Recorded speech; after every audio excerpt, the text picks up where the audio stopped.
I'm Shay Russell for mining.com.au, and joining me today is Ivan Fairhall, the Managing Director for Pivotal Metals. Ivan, it's a pleasure to see you again. How are you? I'm fantastic, Shay. Great to be on again. Now, let's talk about the Belleterre region in Quebec, Canada. We've only sort of just started investigating this project, but I noticed that you've put an announcement out that you have some targets that you'd like to drill there soon. Can you sort of round out what makes this area so prospective and what those targets are? Exactly. So Belleterre are our Quebec properties, exploration properties in the Belleterre Greenstone Belt. So this is an area south of the Abitibi, which is one of the world's most prolific mining regions. It's actually kind of like Kalgoorlie, but just people don't understand it quite as well as Australia. And down there, we've got a big land package. This is a property with multiple high-grade copper nickel discoveries. Some gold discoveries have been made. We're talking projects like Midram and Alotta that host intercepts like 5 to 20 meters at a couple of percent copper, a couple of percent nickel, multi-gram a ton gold and PGMs. So very high-grade magmatic sulfide mineralization. We've got a large land position, and today we've added to our growing suite of drill targets. So there's plenty to be excited about what we're doing here in the Belleterre. Well, let's take me through what these drill targets are, where you're looking. What rock are you lifting up? Well, we're looking under lots of rocks, in fact, and this is all about prioritization for us. So we've got a lot of land, and we're out there trying to make new discoveries, but we've got to do it efficiently and maximize our chances of success. So what we're doing is we're employing detailed EM surveys. So this is a thing called fixed loop EM.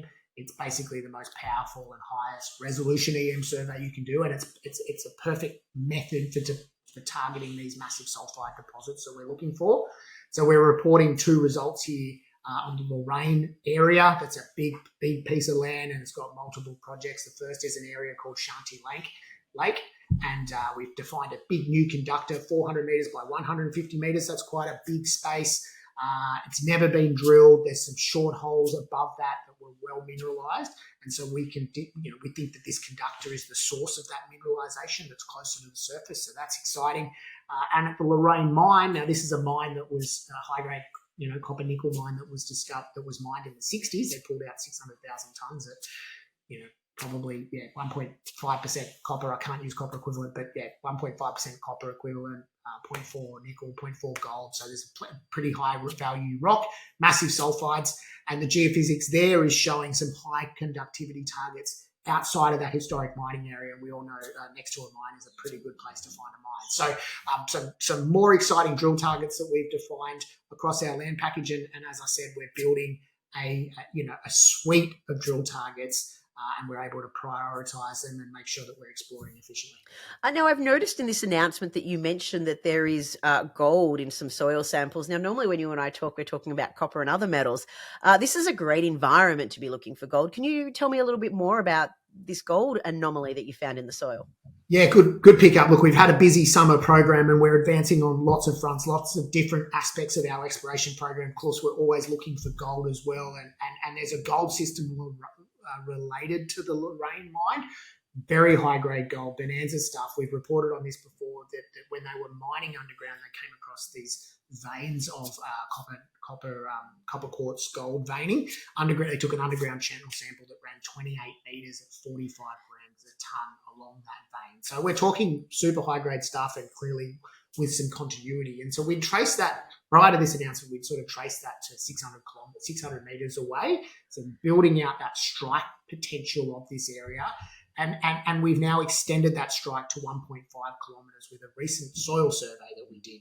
Now, that soil survey's thrown up 1.1 grams a tonne gold. That's an exceptional, pretty exceptional soil number, and it tells us there's the gold bedrock source now 1.5 kilometres east of where it was discovered in the mine. So there's a pretty intense gold mineralisation now presented over what we understand to be a very wide area. We're 10 kilometres from a mine called the Belleterre Gold Mine that produced 750,000 ounces at 11 grams a tonne. So this is a region that's very prospective for gold. We're building on that gold target. We're doing follow-up work to make new gold discoveries alongside our copper discoveries that we're focusing on in this region. It's fantastic to watch these 2 projects go from strength to strength. Listen, Ivan, thank you so much for your time today, and I can't wait to catch up again. Thanks a lot, Shay.